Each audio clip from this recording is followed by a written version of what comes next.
Bonjour à tous et bonjour à toutes, donc aujourd'hui on se retrouve pour une toute nouvelle chronique de Game Set Talk et comme vous avez l'habitude de me retrouver pour des sujets brûlants, une fois n'est pas coutume, aujourd'hui je reviens avec un sujet qui fait beaucoup de bruit et qui reste beaucoup tabou, donc je vais vous parler du dopage dans le monde du sport, notamment dans le tennis.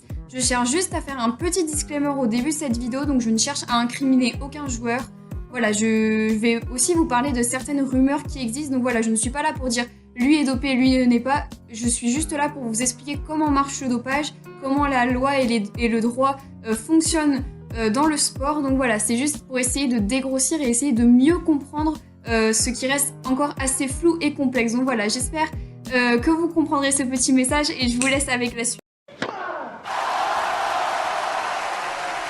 Déjà, avant tout, avant de parler de dopage dans le sport et de dopage dans le tennis, je vais vous donner une définition du dopage. Donc c'est une définition que j'ai trouvée dans le Larousse. Donc en fait, le dopage, c'est le fait d'administrer, d'inciter à l'usage, de faciliter l'utilisation en vue d'une compétition sportive de substances ou de procédés de nature à accroître artificiellement les capacités physiques d'une personne ou d'un animal ou à masquer leur emploi en vue d'un contrôle. Donc voilà, je pense que la définition reste assez claire. Je pense que le premier point à aborder déjà, c'est comment la loi fonctionne à propos du dopage, que ce soit la loi française pour nous Français, ou que ce soit la loi internationale, donc en rapport avec le sport. Donc en France, en fait, on est l'un des premiers pays à avoir créé des lois pour et contre le dopage, justement pour gérer le dopage sur un point de vue médical et pour le pénaliser. Donc en fait, on a eu une première loi qui s'appelle la loi Herzog en 1965. Donc en fait, c'est une loi qui ne punit que le sportif contrôlé positif du coup à l'arrivée d'une compétition. Mais après, on a eu une évolution puisque le 28 juin 1989, on a eu la loi Bambuck. Donc vous pouvez trouver tout ça sur le code civil, etc. Donc en fait, qui a prévu d'étendre les sanctions à l'entourage, justement, l'entourage du sportif, du coup, qui a aidé le sportif à se doper, tout simplement. Donc en fait, on a aussi à cette date-là, en 1989, une mise en place des contrôles inopinés et du coup des contrôles hors compétition aussi. Et c'est en 1989, à la même occasion, qu'est créé le CNLD, donc c'est la Commission nationale de la lutte contre le dopage. Et ensuite, on a une dernière loi en France qui s'ajoute, donc c'est la loi du 23 mars 1999, donc c'est la loi Buffet, donc qui met l'accent sur le suivi médical justement du sportif. Donc c'est pas une loi forcément qui cherche à pénaliser le sportif, mais c'est une loi aussi qui cherche à l'accompagner du coup dans l'arrêt d'utilisation des substances. Donc c'est à ce moment-là aussi qu'on a eu la création, donc en 99, du Conseil national de prévoyance contre le dopage. Donc maintenant, je vais vous aborder du coup comment fonctionne la loi à l'international, donc aussi les pénalités sur le plan international du coup pour les organisations sportives internationales. Donc en fait, on a eu une première commission du coup médicale, donc c'est la commission médicale du CIO, donc qui concerne majoritairement les Jeux Olympiques, donc qui a été créée en 1967. Mais ensuite, en 1999, retenez bien cette date puisqu'on a la création de l'Agence mondiale de l'antidopage, donc c'est la AMA ou l'AMA, et je vais souvent en revenir dessus, donc retenez bien cette date de 1999, l'Agence mondiale de l'antidopage. Donc en fait, il faut savoir aussi que l'AMA laisse les fédérations majoritairement réguler ces choses-là. Donc l'AMA fixe les règles, on va dire, de base et fixe les listes de base, mais après les fédérations ont le droit aussi de rajouter leurs petites nuances, tout simplement. Donc en fait, l'AMA a une forte puissance, puisque l'AMA est affilié au programme des Nations Unies pour le contrôle international des drogues. Il est associé à l'OMS, donc l'Organisation mondiale de la santé, etc., donc avec des gros piliers de l'organisation de notre monde. Donc en fait, on a eu aussi la mise en place du coup du code d'antidopage du mouvement olympique, donc qui reste en fait, c'est le code que l'on utilise encore à l'heure actuelle, donc le code antidopage du mouvement olympique, c'est le code où est répertoriée du coup la liste et les méthodes et substances du coup interdites dans le monde international du sport. Donc donc ce sont des listes, c'est une liste pardon qui est utilisée pour tous les sports, pour toutes les disciplines, pour toutes les fédérations. Voilà, ce sont des règles internationales tout simplement. Donc après, on a aussi eu récemment des conventions du coup contre le dopage. Donc on a eu sur cette convention, on a 34 pays qui avaient signé cette convention en 2000. Donc maintenant, je vais vous parler, outre la loi, je vais vous parler du coup de ce qu'il réside du coup dans cette liste officielle, donc dans cette liste du code d'antidopage du mouvement olympique. Donc en gros, je vais vous parler des 5 plus grandes substances qui sont illégales tout simplement. Donc en fait, qui sont toutes reprises par les fédérations. Donc tout ce qui est sur cette liste, les 5 grandes catégories proscrites ont été validées par les fédérations, surtout par la fédération de tennis, c'est bien important de le retenir. Donc en premier, on a les stimulants, tout ce qui va être amphétamine, cocaïne, etc. On a les narcotiques, tout ce qui va concerner l'héroïne, la méthadone, la morphine. On a les anabolisants, donc ce qui va concerner par exemple la testostérone. On va avoir les diurétiques et les produits masquants. Donc les produits masquants, on a les substances utilisées du coup pour fausser les contrôles de dopage. Et on a aussi les hormones peptidiques, donc tout ce qui est hormones de croissance, etc. Donc ça, c'est les 5 grandes catégories proscrites. Mais il y a aussi des méthodes proscrites et d'autres choses qui sont proscrites, mais après, ça va être plus dans la nuance. Donc on va avoir tout ce qui est dopage sanguin qui va être interdit. On a toutes les manipulations pharmaceutiques, chimiques et physiques. Donc par exemple, tout ce qui est modification des échantillons, par exemple, remplacer un test d'urine et toutes les choses comme ça. On a aussi l'alcool qui est proscrit. On a tous les cannabinoïdes, donc tout ce qui va être marijuana, hashish, voilà, toutes ces drogues de synthèse et toutes ces drogues en fait. On a aussi tous les anesthésiques locaux, donc les corticostéroïdes, les bêta-bloquants, etc. Et on a aussi des cas récemment de dopage génétique. Donc ça, après, je crois que ça reste encore relatif aux fédérations, mais il y a de plus en plus de cas qui existent du coup à l'heure actuelle avec l'évolution de la médecine, tout simplement. Donc en fait, c'est très simple. On va revenir quand même sur le but de pourquoi les sportifs en viennent à utiliser du coup toutes ces substances qui restent illicites. Donc en fait, majoritairement, le sportif l'utilise pour diminuer la fatigue, diminuer la douleur, diminuer parfois le poids du sportif, parce qu'on sait qu'il y a des sports par exemple comme la boxe où il y a un poids à respecter, donc il y a des catégories comme au judo, les choses comme ça. On a aussi un but qui est l'augmentation de la masse musculaire ou le taux d'oxygénation du sang, qui sont très importants dans la pratique du sport. On a aussi le fait de lutter contre les inflammations, donc par exemple si un sportif est blessé ou a une tendinite, etc. pour diminuer sa douleur.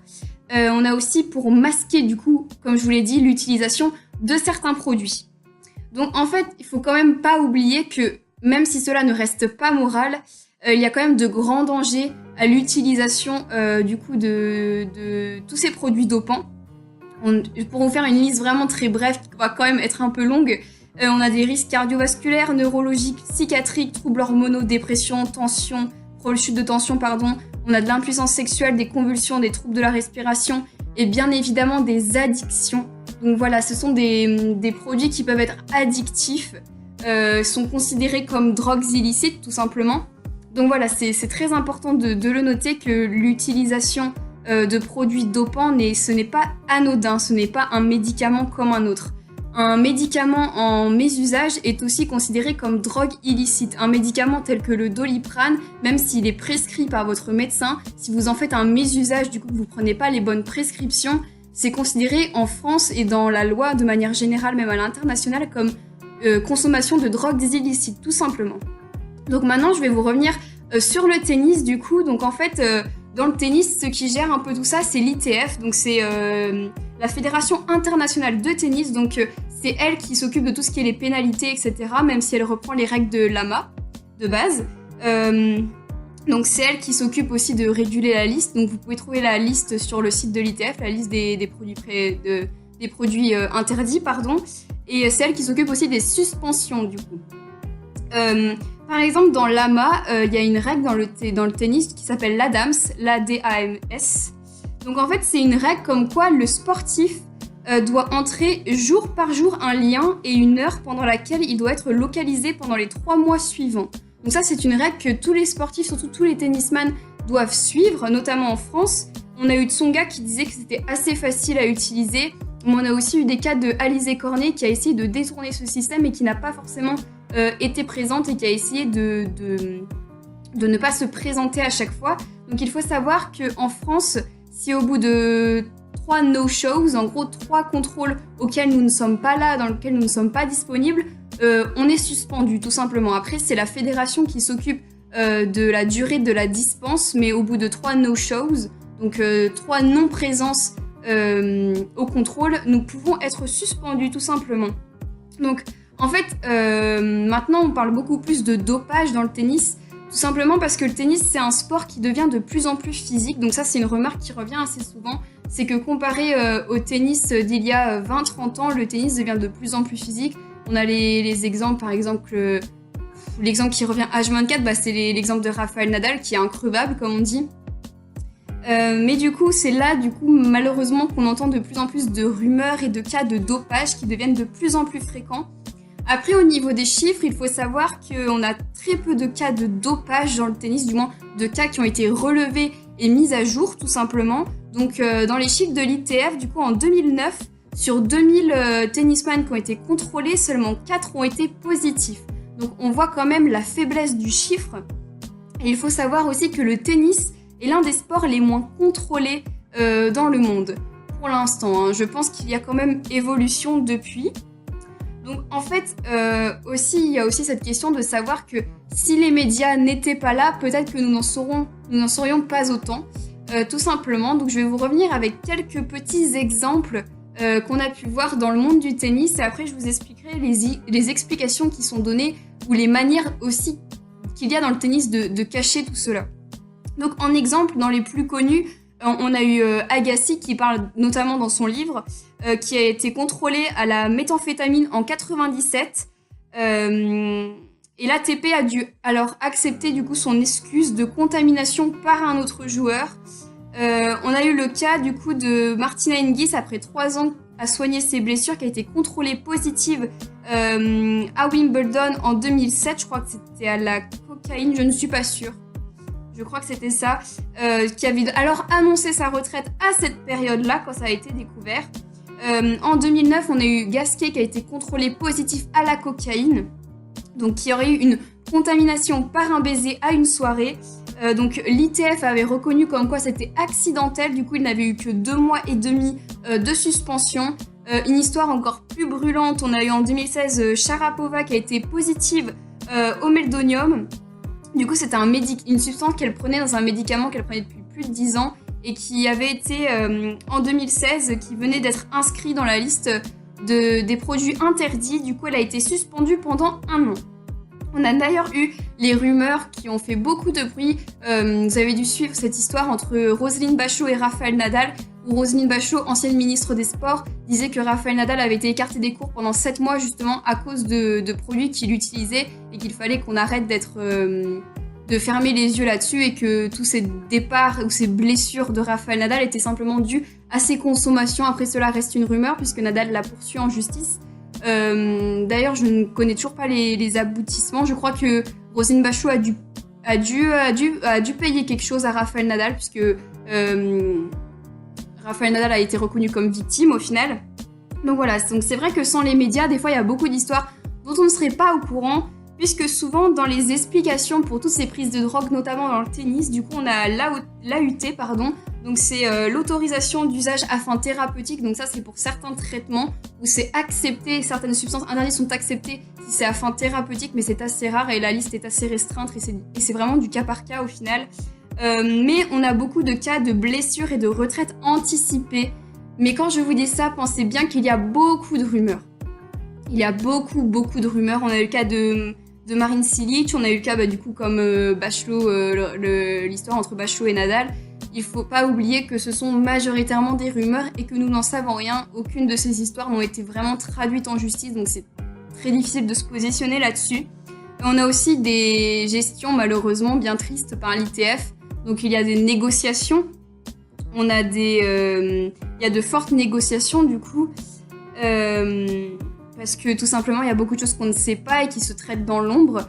Je pense qu'il y a sûrement des histoires de magouilles et d'argent, ça m'étonnerait pas comme toutes les organisations internationales. Bien sûr je n'incrimine personne, je ne donne aucun nom, aucun exemple puisque nous n'en savons rien, mais il y a eu beaucoup de cas de peines qui ont été écourtées ou de peines dont on a découvert beaucoup d'années plus tard.